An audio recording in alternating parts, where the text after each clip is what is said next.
Oi, oi! O meu nome é Jamile Fritz, eu sou nutricionista e mãe da Giovana e hoje eu vou falar um pouquinho sobre tudo aquilo que não te contam sobre o primeiro ano da maternidade. Bora comigo!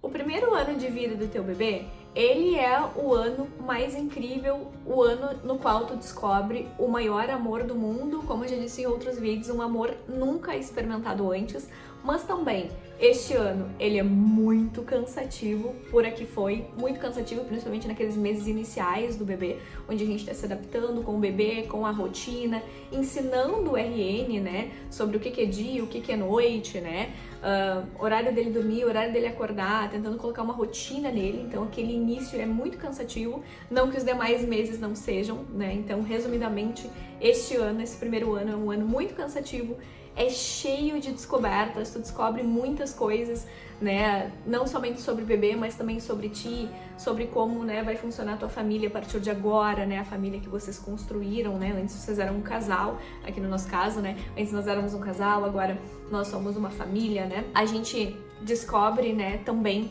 que muitas vezes a maternidade ela é solitária, mesmo que tenham muitas pessoas ao nosso redor. Muitas pessoas não falam sobre isso e eu resolvi trazer para esse vídeo de hoje esses tópicos. O primeiro tópico que eu quero trazer para vocês é a expectativa versus, né, aí a realidade. Então eu sou uma pessoa que eu coloco sempre os pés no chão, eu sempre trago a verdade sobre as coisas. Eu acho que por mais que exista o amor, né, toda aquela parte linda por trás, tudo na vida existem os dois lados e com a maternidade não é diferente, né? Então hoje eu resolvi falar um pouquinho também sobre essa questão de a gente não romantizar a maternidade, né?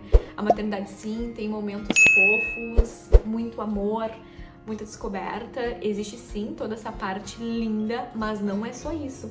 É um ano no qual, né, a gente pode se sentir frustrada, muito cansada, insegura, né? E por vezes até perdida. E isso tudo é normal, faz parte do teu processo de adaptação, de aprendizagem, e por aqui não foi diferente, né? É um processo onde a gente está aprendendo muitas coisas, nós estamos nos adaptando, então é assim que funcionou por aqui também. O segundo tópico é sobre a privação de sono.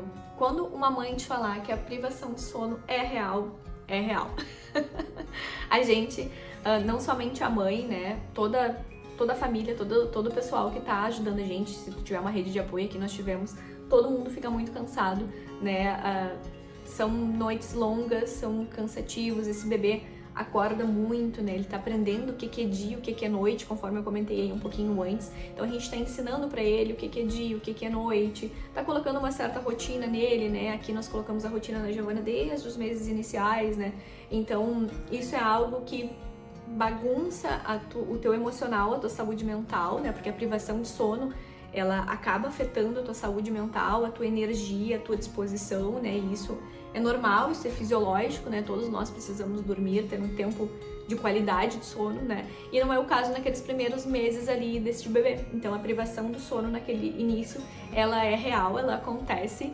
A notícia boa é que a gente se acostuma e também que isso passa, né? Como tudo na vida passa, sejam coisas boas, sejam coisas ruins, né? Tudo passa e a gente sempre aprende alguma coisa. E com essa questão da privação de sono não é diferente, né? Então tu vai sentir que aqueles dias iniciais são bem cansativos. Isso que por aqui a gente tinha muita questão da rede de apoio, né? Então a nossa rede de apoio ficava conosco pra gente conseguir dormir um pouquinho mais, né? A rede de apoio entregava o bebê pra mim, pra eu dar mamazinho, né? Enfim, pra eu colocar pra rotar, às vezes nem eu colocava pra rotar, a rede de apoio pegava, até o próprio pai da Giovana pegava, né? Então é algo que, mesmo que tu tenha rede de apoio, tu vai sentir essa privação de sono aí dentro do teu dia a dia, isso é normal, e a notícia boa, como eu já falei, passa, e a gente se acostuma também, né? Então o bebê às vezes continua acordando um pouco mais no decorrer dos próximos meses, foi o nosso caso aqui, não com aquela regularidade do RN, que acorda de 40 em 40 minutos, meia hora, de 1 em 1 hora, né? Pra trocar uma fraldinha, pra dar um mamazinho, né? Pra colocar pra rotar, que a gente tem que colocar pra rotar. Depois isso passa e o teu nenê continua acordando, às vezes 3 vezes durante a madrugada, às vezes 2 vezes na madrugada, né? E depois passa pra uma, né? E assim tu vai te acostumando também com esse processo de acordar de madrugada. E tu te acostuma, então o corpo humano, como eu sempre falo, ele é muito perfeito, né? A gente consegue se acostumar com com tudo que tá acontecendo e se adaptar também, e com essa questão do sono não é diferente. Então, com o tempo isso melhora. Hoje em dia nós dormimos já bem melhor que a Giovana tem 1 aninho aí, então a gente dorme super bem já, assim, com a Giovana. Tem algumas coisas que vão melhorar aí nos próximos meses, né, de adaptação de rotina, que a gente vai implementar por aqui, já estamos em processo, e quando tiver com isso concluído, eu compartilho por aqui também. Outro ponto importante da gente conversar aqui é sobre a carga mental materna. Então, como eu já mencionei, né, por mais que nós tenhamos, né, toda a rede de apoio, né, um parceirão da gente, né, que acompanhe a gente, que esteja com a gente, que faça a parte dele, né, eu acredito que o pai da criança, ele não tem que ajudar, ele tem que fazer a parte dele, porque assim como a mãe tem a parte dela, o pai tem a parte dele, né, a carga mental, ela é algo que fica na nossa cabeça, né? Então a gente se cobra, a gente que geralmente gerencia como que vai acontecer a vida do bebê e juntamente a tua vida enquanto mulher ela segue acontecendo, né? Então a tua vida profissional, por aqui foi assim, né? Minha vida profissional seguiu acontecendo, né? A minha vida pessoal, as demandas da casa. E olha que eu sou privilegiada nesse sentido porque eu tenho uma rede de apoio muito forte, que nos ajuda, nos auxilia, tá sempre disponível, tem tempo para estar disponível, né? Então, eu sei que nós somos privilegiados nesse sentido também, e isso facilita muito a nossa vida, né? Então, agradeço a Deus todos os dias pela saúde da nossa rede de apoio, pela disponibilidade e pela vontade deles estarem, né, com a nossa bebê, nos auxiliarem, me auxiliarem muito. Mas a carga mental, isso tudo que eu falei, isso não exclui a carga mental da mãe, né? Então, a mãe que pensa ali qual vai ser o tema dos mêsversários, que tema será que a gente pode fazer no aninho desse bebê? Qual é a logística que a gente vai fazer dentro da rotina, do dia a dia? Assim como dias que tem que levar no pediatra, vacina. Como é que a gente vai organizar? Quem leva? Vai ser eu. Então eu sempre priorizei por eu estar junto, né? Por mais que eu pudesse terceirizar, sempre eu quero estar junto. Na pediatra, nas vacinas, né? Então isso pra mim é importante. Poderia terceirizar? Poderia de repente dar pro pai da Giovana levar? Poderia também. Mas eu quero, né, estar sabendo de tudo que tá acontecendo em detalhes com a minha filha, e depois eu passo isso pro pai dela. Às vezes ele vai junto, às vezes a rede de apoio, né, tá sempre junto também. Então acho que isso é algo que a gente não pode deixar de falar e ter em mente que a carga mental materna, ela é algo que cansa muito, né, porque a nossa cabeça tá sempre gerenciando tudo isso que eu comentei com vocês, tudo isso que vai acontecer, além também, né, daqueles cuidados que a gente acaba tendo, que eu gosto de ter, né, comigo, com o meu corpo. Eu gosto de cuidar do meu trabalho, né, de toda a parte que a gente tem aqui, a gente tá fazendo também nas redes sociais, né, lá na nossa maior rede, que é o TikTok. Então a gente acaba gerenciando também tudo isso junto. E a carga mental materna é algo que pesa muito, então parece que a tua cabeça às vezes está pesando pro lado, assim, tu tá bem mais cansada do que fisicamente. Isso é algo que a gente acaba se adaptando também, então a gente se acostuma, a gente se adapta, a gente consegue terceirizar algumas coisas, né? Então a gente acaba não monopolizando tanto assim e acaba terceirizando algumas coisas também para que a gente consiga ficar com a cabeça mais tranquila, mas tem coisas que é da mãe, não tem o que fazer, né? Então, por exemplo, o teu bebê acordou de madrugada, tá cansada, tu tá cansado, teu bebê acordou, mesmo que eu esteja podre de cansada, eu gosto de tomar a frente e lá ver o que tá acontecendo. Quem sabe, né? Ela tá com febre, o que tá acontecendo? Então tu tem aquele instinto aqui, por aqui eu chamo isso muito de instinto, né? Vocês me contem no comentário nos comentários como é que é aí pra vocês. Mas aquele instinto materno, de tipo, não, deixa que eu resolvo, deixa que eu faço, deixa que eu vejo o que está acontecendo. Então, isso faz parte também da carga mental materna e a gente vai lidando aos pouquinhos com tudo isso. A importância da rede de apoio. Eu já comentei aqui, né, durante a minha fala sobre a rede de apoio, mas eu sempre gosto de reforçar, sempre que possível, tenha rede de apoio, sempre que possível, peça ajuda, né? Então acho que isso é importante.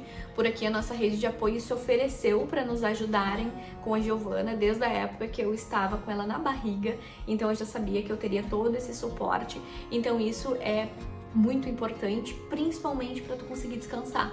Então, muitas vezes, assim, principalmente quando a Giovana era menorzinha, assim, ali nos meses iniciais e tudo mais, eu dava uma mamá, entregava ela pra rede de apoio e eu podia dormir. Até porque a gente tá se recuperando do parto. Inclusive, tem vídeo de relato de parto aqui também, né, em 3 episódios com uma amiga, onde eu falei do parto cesariana e ela falou do parto normal. Então, as mães que quiserem conferir, vão lá. Então, esse sono, né? Então o dormir pra mim ele foi e é algo muito importante. Então naquele início assim, a nossa rede de apoio foi essencial para que eu conseguisse descansar, dormir. O pai da Giovana também para que conseguisse dormir. Então a rede de apoio, se tu puder ter, né, tenha, né, chama uma amiga, chama as madrinhas, né, os dindos, as dindas da tua filha, se tu não tiver outro pessoal, os avós, né, que no nosso caso são os avós. Então a rede de apoio é essencial e eu boto isso como top 1 quando eu falo de maternidade pro bem-estar materno, né? Seja bem-estar físico, seja bem-estar emocional. Então a gente ter a rede de apoio para que nós consigamos tomar um banho com tranquilidade, para que a gente consiga dormir um pouco mais, mesmo que esse sono seja picado, seja cortado, a gente consegue dormir um pouco mais, né, e melhor. Então, tudo isso, né, envolve a rede de apoio. Então, se tu puder ter, tem gente que não pode ter rede de apoio, e daí a gente acaba se adaptando, porque a mãe sempre dá um jeito, né? Isso é a realidade da maternidade. A gente sempre dá um jeito, a gente sempre consegue resolver as coisas. Então, fica a dica, né? Se tu pode ter a rede de apoio, tenha. Lembrando que pai não é rede de apoio, ele tá fazendo a sua função, né, que é ser pai. Eu já comentei isso aqui anteriormente, talvez eu tenha em algum outro vídeo, mas ele estar presente, se fazer presente e fazer as coisas, isso é algo que a gente não pode abrir mão, né? Então ele tem as mesmas funções, as mesmas responsabilidades que a gente, né? Claro, isso vai mudar muito quando tu é casada com o pai da criança, que é o nosso caso aqui, nós somos casados, e quando é um fruto de um relacionamento no qual vocês não estão mais juntos ou nunca tiveram, por exemplo, aí a dinâmica funciona diferente, né? E tem que funcionar diferente, porque a mãe vai ter uma família, a mãe vai estar construindo a família dela, o pai vai estar construindo, né? O pai desse bebê vai estar construindo a outra família dele. Então a logística com essa criança, com esse bebê, se torna diferente.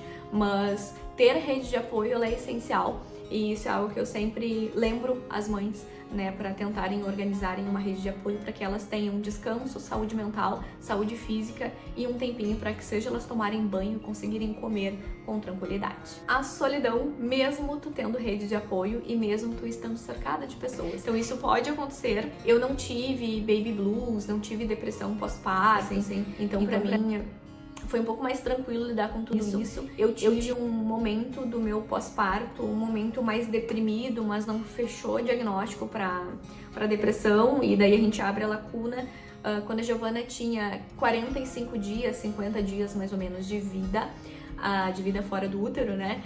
A gente foi atingido pela enchente que teve no Rio Grande do Sul, né? Então, isso abalou bastante o meu emocional, visto que eu tava saindo da minha casa com a minha bebê, né? A gente perdeu tudo, né, que tinha dentro da nossa casa, tudo aquilo que tu organiza durante a gestação, o quarto da tua bebê, a rotina, roupinhas, toda a logística que tu organiza ali, tu perdeu, né? A gente perdeu ali durante a enchente que aconteceu. Então, ali dos 45, 50 dias em diante da Gigi, eu experienciei um momento mais deprimido, né? Fui acompanhada pela minha obstetra, ginecologista, fui acompanhada, né, pela minha psicóloga e tudo mais, psiquiatra e tudo, para poder lidar com o cenário. Não foi fechado o diagnóstico de depressão, mas eu tive um momento mais deprimido, mais depressivo, raciocinando tudo que estava acontecendo naquele momento, aquele turbilhão de informações, tu fora da tua casa com um bebê bem pequenininho. Isso é muito complicado, porque tu quer ter privacidade, tu sabe que teu bebê chora, tu quer poder estar com a tua rede de apoio ali, com o teu marido, e acaba que tu tá na casa das outras pessoas, tu acaba te sentindo assim também, invadindo o espaço do outro, por mais que aquelas pessoas tenham cedido e estejam te ajudando muito para tu estar ali, não é a tua casa, né? Então a gente agradece muito todo mundo que se mobilizou de alguma forma e nos ajudou. Nós recebemos muitas ajudas, principalmente a Gigi, né, nesse período assim, com roupinha e tudo que a gente tinha perdido até a gente se organizar. Então isso foi muito bom pra nós. A gente agradece a Deus e todo mundo que estava envolvido nesse processo aí, e todo mundo que nos ajudou de alguma forma, né? Seja a gente estando na casa de alguém, seja a ajuda que foi, né? A gente não tem nem como mensurar quantas pessoas nos ajudaram aí nesse processo, e a gente percebe o quanto o bem retorna pro bem, né? Eu sou uma pessoa que eu faço trabalho voluntário há mais de 15 anos, e chegou um momento aí da enchente que eu tive que ser ajudada também. Nós tivemos que ser ajudados também. Então, quando a gente tá do outro lado, quando a gente não é mais o voluntário, né, que a gente tá sendo ajudado pelo voluntário, isso é algo muito legal, e daí que eu sempre falo que o bem retorna pro bem. Então tudo aquilo que a gente faz de bom retorna pra gente de alguma forma. Acho que isso é importante, assim, né, comentar dessa solidão materna, né, mesmo que tu esteja cercado de pessoas. Então acho que isso é importante a gente lembrar que isso pode acontecer contigo. Se tu tiver sentindo isso, comenta com teu obstetra, com teu ginecologista, com alguém próximo a ti, busca ajuda, porque tem algumas mães que têm depressão pós-parto, né? Então a gente precisa monitorar tudo isso, às vezes precisa medicar, né? Então é importante que a gente leve a sério essa questão da solidão materna, de como tu vai estar te sentindo, né? Então isso é muito importante.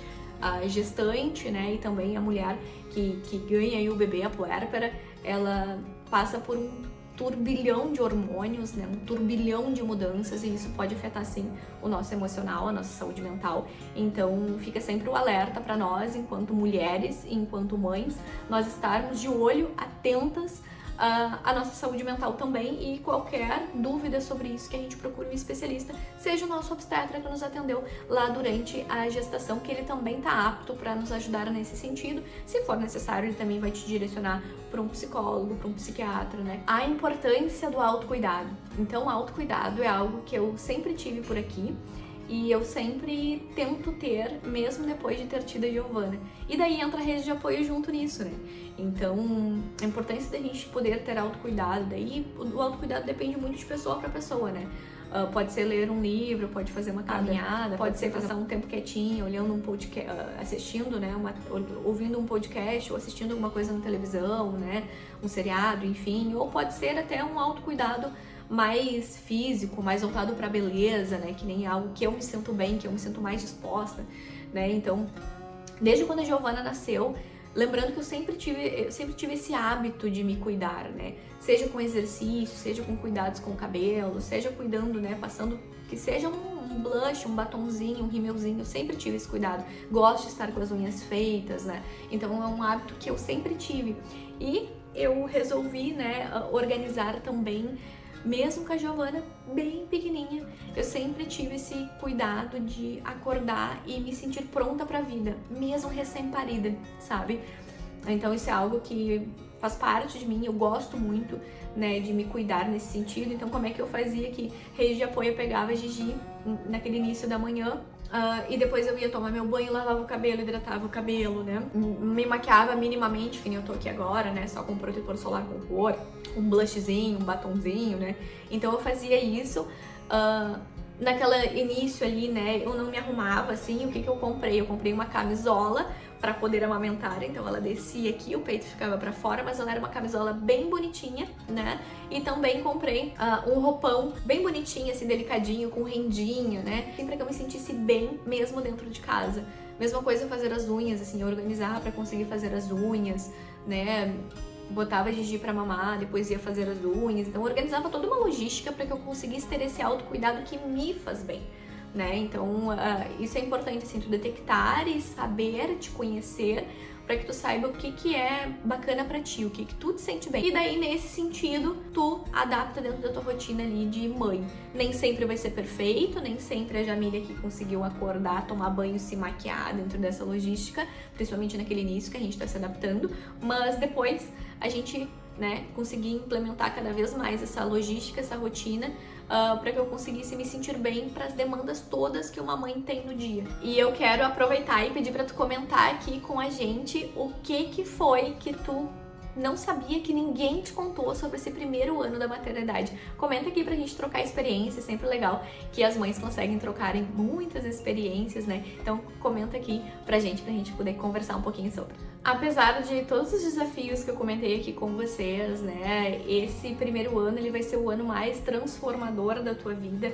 Tu deixa de ser apenas uma mulher, tu passa a ser uma mãe mulher também, então isso é importante, né, a gente lembrar de todo esse processo de transformação que a maternidade traz pra nós, e em todos os sentidos da tua vida que tu possa imaginar. Então a gente se reinventa muito, né? Eu costumo dizer que a mulher, ela tem a capacidade, né, de conseguir se reinventar em qualquer cenário da vida dela.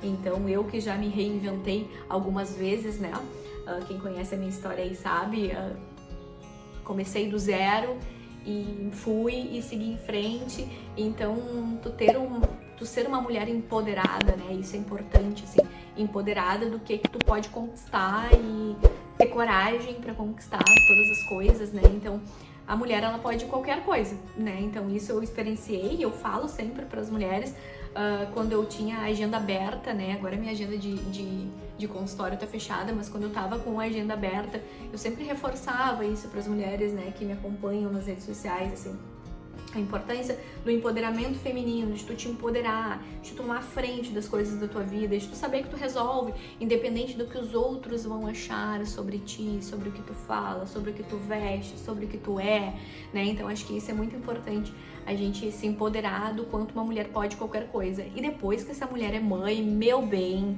ela se sente mais empoderada ainda, né? Então tu descobre uma força, assim, uma disposição que é ainda maior do que aquela que tu tinha antes, né? Então, uma mãe, ela tem um poder muito maior, né? Então, apesar de tudo isso que eu comentei com vocês, de todas as descobertas, desafios, cansaço, esse é o ano mais transformador da tua vida que tu nunca mais vai esquecer, né? Porque esse serzinho, teu primeiro filho, filha, vai te ensinar muitas coisas, inclusive sobre ti mesmo, né? Sobre o teu ser mesmo, sobre a Jamile, né? Sobre a Maria, sobre a Joana, né? Sobre seja qual mulher que for, esse teu primeiro filho vai te ensinar muitas coisas. Muitos momentos lindos vão ficar guardados na tua memória e também registrem muito, tirem muitas fotos, façam muitos vídeos, porque passa muito rápido. Quando uma mãe te falar assim, ó, passa muito rápido mesmo, rapidinho, teu bebê não é mais um RN, ele tá com 2, 3, 5, 6 meses, daí tu já começa a introdução alimentar com 6 meses, daqui a pouco teu bebê já tá com 1 ano, já tá caminhando, que é o caso aqui da nossa filha, da Giovana. Então, tudo acontece muito rápido nesse 1 ano, né? Não somente a nossa transformação enquanto mãe e mulher, mas também as transformações aí do nosso bebê. Então registra muito, acompanha tudo e é muito legal a gente poder experienciar tudo isso que a gente aprende com o nosso bebê, cada fasezinha, cada tudo é muito legal, principalmente para quem gosta muito, né, desejava muito ser mãe. Então isso é algo incrível, assim, que eu gosto muito de acompanhar o crescimento da minha filha e poder ensinar ela muitas coisas e, enfim, é incrível, né? Tem várias coisas na maternidade, assim, que eu sou apaixonada. Sempre gostei muito de crianças, já trabalhei com crianças, inclusive. Então, gosto muito do desenvolvimento infantil, da questão, né, de limites, ensinar, educar, né? A gente fazer, né, questões ali voltadas para alimentação, então oficina culinária, tudo mais. Isso desenvolve essa criança cada vez mais, esse bebê e essa criança cada vez mais. E esteja sempre bem faceira, né, com tudo isso que tá acontecendo na tua vida, por mais que tu esteja cansada, fica bem faceira, porque isso passa muito rápido, tu aprende muito e cresce cada vez mais, tá bom? Um beijo e até o próximo vídeo. Tchau!